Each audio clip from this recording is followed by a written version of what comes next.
साल 1999 कारगिल की बर्फीली पहाड़ियों में भारतीय सेना लगातार आगे बढ़ रही थी, मगर खतरा पल पल बढ़ रहा था।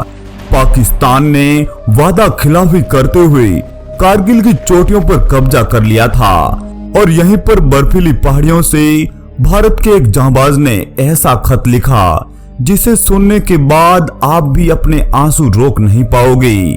इसी खत में कश्मीर की एक लड़की रुखसाना का भी उन्होंने जिक्र किया था। घर वाले भी उनका नाम सुनकर चौंक गए थे। आखिर कौन थी रुखसाना? 22 साल का यह योद्धा जोश से लबरेज था। दुश्मनों के इलाकों में भी हिंदी गाने गुनगुनाते हुए अपने साथियों को आगे बढ़ा रहा था। उन्होंने ठान लिया था कि यही मौका है कुछ कर गुजरने का। आज वतन खतरे में है, भला मैं कैसे चैन से रह सकता हूँ। मुझे मेरी जिंदगी से ज्यादा वतन प्यारा है। वतन को खतरे में पाकर अपनी पलटन के साथ मौत से भी लड़ गया था। दोस्तों, ये कहानी 22 साल के नोएडा के कैप्टन विजयंत थापर की है, जिन्होंने युद्ध भूमि में जाकर तिरंगा तो लहरा दिया था, मगर खुद तिरंगे में लिपटे हुए आए थे। शायद उन्होंने अपनी मौत को भी भांप लिया था। तभी तो विजयंत ने उन दुर्गम पहाड़ियों में भी अपने खत को पूरा किया था और अपने साथी प्रवीण तोमर को यह कहकर दे दिया था कि अगर मैं वापस आता हूं तो इस खत को फाड़ देना, और अगर नहीं आ पाया तो खत पहुंचाने की पूरी जिम्मेदारी तुम्हारी होगी। और फिर विजयंत तो नहीं आ पाए थे, बस उनकी यादों को लेकर उनका खत ही घर पहुंचा था। और उस खत में लिखा था कि जब तक आप लोगों को यह खत मिलेगा उस समय मैं ऊपर आसमान से आपको देखता रहूंगा। आज मुझे कोई पछतावा नहीं है कि मेरी जिंदगी अब खत्म हो रही है। अगर मेरा फिर से जन्म होता है तो एक बार फिर मैं सैनिक बनना चाहूंगा और मैदान जंग में जाकर दुश्मनों के खिलाफ लड़ाई लड़ूंगा। अगर आपको समय मिलता है तो इस जगह पर आकर जरूर देखिएगा कि किस तरह आपके बेहतर कल के लिए हमारे रणबांकुरों ने किन परिस्थितियों में दुश्मनों से लोहा लिया था। हम अपना फर्ज अदा कर रहे हैं ताकि आगे आने वाले जवानों को कोई तकलीफ ना हो। असल में ये खत कैप्टन विजय थापर ने उस समय लिखा था जब वे नोल पोस्ट पर पोस्टेड थे और दुश्मनों के खिलाफ अंतिम हमले को अंजाम दे रहे थे।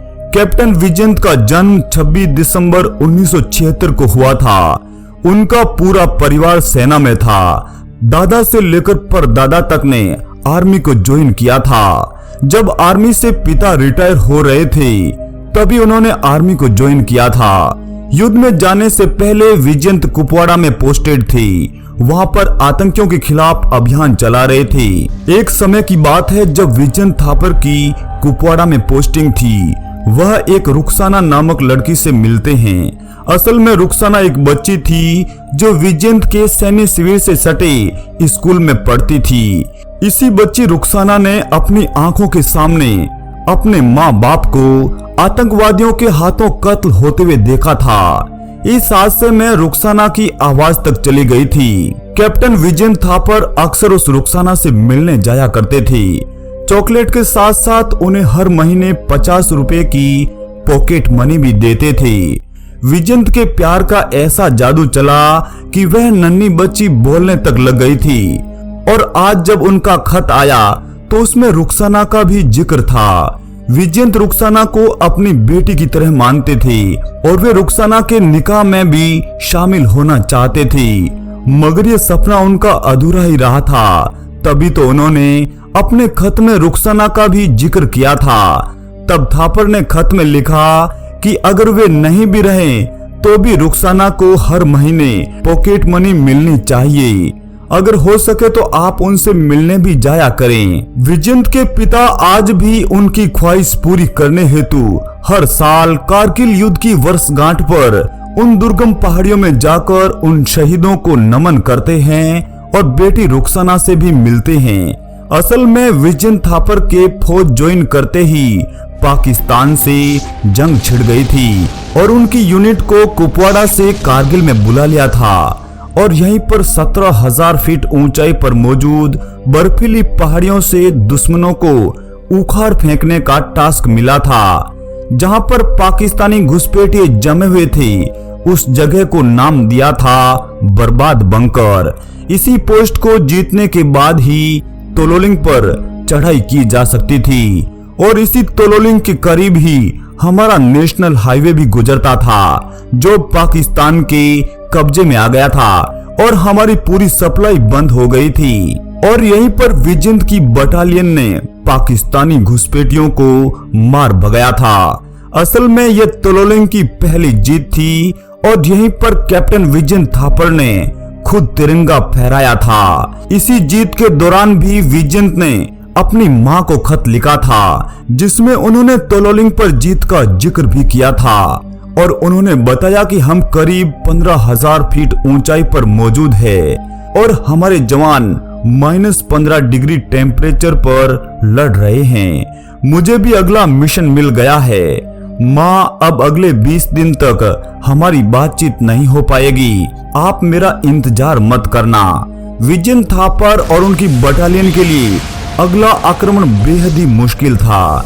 दुश्मन ऊंचाई पर मौजूद थे और लगातार आग बरसा रहे थे। कैप्टन विजिंद थापर और उनकी बटालियन को अगली 5 चौकियों पर फतेह हासिल करनी थी। ये चौकियां इस तरह थी: knoll post, pimple 1, pimple 2, pimple 3 और अंतिम थी लोन पोस्ट। तारीख थी 28 जून 1999 की। कैप्टन रात होने का इंतजार कर रहे थे और फिर रात करीब 9 बजे विजिंद थापर और उनकी बटालियन ने आगे बढ़कर नॉल पोस्ट पर आक्रमण कर दिया था। मगर इस हमले में उनके साथी मेजर आचार्य और सिपाही जगमाल सिंह शहीद हो गए थे। उनकी बटालियन को भारी नुकसान हुआ था और फिर उनकी पलटन ने एक बड़ी चट्टान के पीछे छुपकर अंधेरे का इंतजार किया था। विजिंद की पलटन ने निर्णायक हमला 29 जून की रात को दोबारा किया था। दुश्मन लगातार मशीन गनों से उन पर फायर कर रहा था, मगर विजिंद ने अपनी जान की परवाह किए बगैर साथी तिलक सिंह के साथ अचानक धावा बोल दिया था। काफी घुसपैठिए वहीं मारे गए थे। तब तक भारत की दूसरी बटालियन भी वहां पहुंच रही थी, लेकिन अचानक से पीछे से एक फायर आता है और उनकी चपेट में कैप्टन थापर भी आ गए थे। उनके माथे पर लगी गोली मानो ऐसा लग रहा था कि भारत माता ने विजय तिलक किया हो। हमने तोलोलिंग को तो फतेह कर लिया था, मगर यह देखने के लिए कैप्टन विजिंद थापर मौजूद नहीं थे। कैप्टन विजिंद थापर को उनके घर वाले रॉबिन नाम से बुलाया करते थे। कैप्टन विजिंद ने अपने खत के आखिरी में लिखा था, हमारे बहादुरों का यह बलिदान कभी भुला नहीं पाओगे। पापा, आपको अवश्य ही मुझ पर गर्व होगा और माँ भी मुझ पर गर्व करेगी। मामा जी, मेरी सारी शरारतों को माफ करना। अब वक्त आ गया है कि मैं भी अपने शहीद साथियों की टोली में जा मिलूं। Best of luck to you all. Live life king size. आपका अपना रॉबिन। जय हिंद, वंदे मातरम।